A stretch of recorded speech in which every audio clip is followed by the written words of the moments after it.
السلام علیکم ورحمۃ اللہ وبرکاتہ۔ آج ہم پڑھیں گے کن کن پر دنیا میں پکڑ آئی۔ ویڈیو دیکھنے سے پہلے آپ میرے چینل اسلامک گرل کو سبسکرائب، ویڈیو کو لائک اور کامنٹ ضرور کر دیجیے۔ بسم اللہ الرحمن الرحیم۔ کن کن پر دنیا میں پکڑ آئی؟ جو انسان اللہ تعالیٰ کی نافرمانیاں کرتا ہے، اللہ تعالیٰ اسے دنیا میں اس کو کچھ نقد سزائیں دیتے ہیں اور آخرت میں تو ملے گی ہی صحیح۔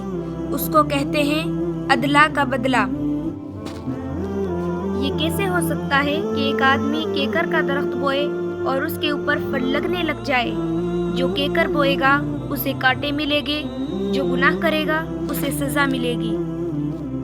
عدل و انصاف فقط حشر پہ موقوف نہیں، عدل و انصاف فقط حشر پہ موقوف نہیں، زندگی خود بھی گناہوں کی سزا دیتی ہے۔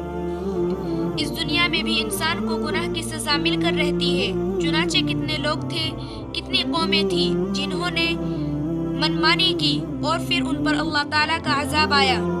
اس کے تذکرے قرآن کریم میں موجود ہیں۔ کیا عبرت کے لیے یہ کافی نہیں کہ ابلیس جو ایک وقت میں بڑا عبادت گزار تھا، بڑا نیکوکار تھا، طاؤس الملائک کہلاتا تھا، اس نے زمین کے ہر چپے پہ سجدے کیے تھے، اتنا عبادت گزار تھا، عرش تک اس کی پرواز تھی۔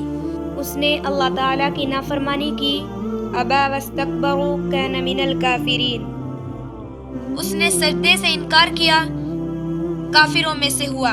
چنانچہ رب کریم نے فرمایا، یعنی اللہ تعالیٰ نے فرمایا، فخرج منہا فإنک رجیم، نکل جا میرے دربار سے، اپنے دربار سے نکال دیا۔ اور ساتھ پروردگار نے یہ بھی کہہ دیا، وَإِنَّ عَلَيْكَ لَعْنَتِي إِلَى يَوْمِ الدِّينِ، اب تجھ پر قیامت تک میری لعنتیں برسے گی۔